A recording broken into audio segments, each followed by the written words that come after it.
Imagine this. You're walking through an airport. A man in a business suit smiles at you. A woman cries quietly in the corner. You make snap judgments. He's successful and kind. She's fragile or troubled. But what if everything you thought you saw was wrong?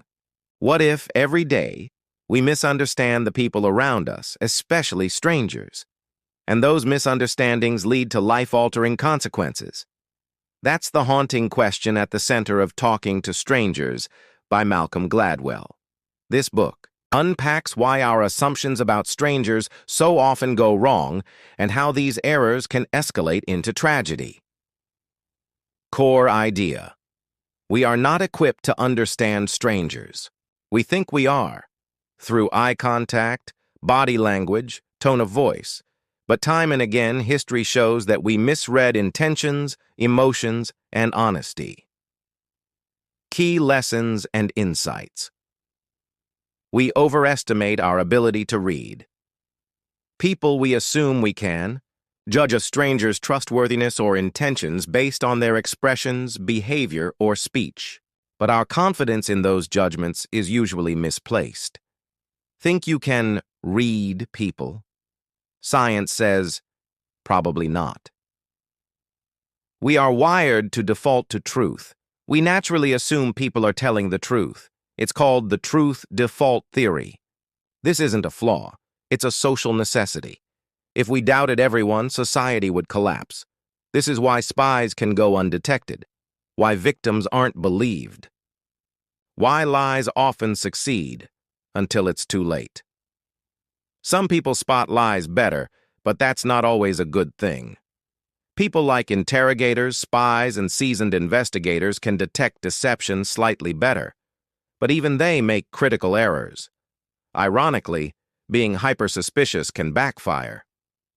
Balance is essential. Trust enables society, but blind trust can be fatal. Transparency is a myth. We assume people's outward behavior reflects their inner emotions.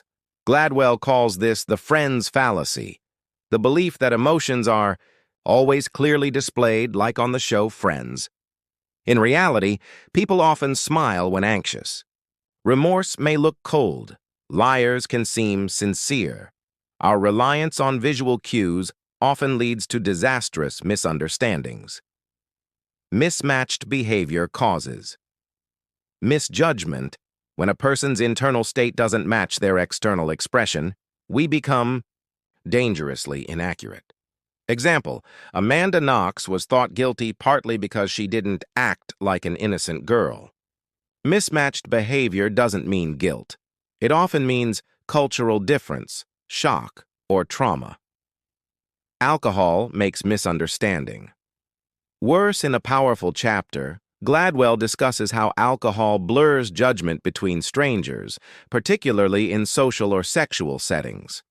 Liquid courage can distort perception, blur consent, and deepen the gap in understanding. This isn't just about impaired memory, it's about impaired interpretation of others. Sandra Bland, a case study in misreading.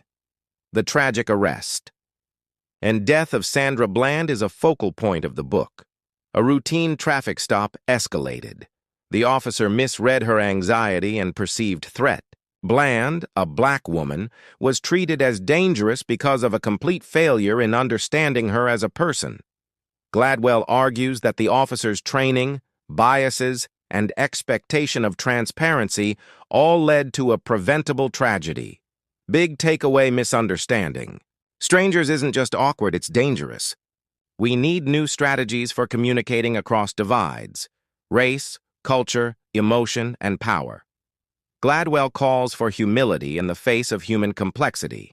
Instead of assuming understanding, we must learn to slow down, listen deeper, and question our instincts.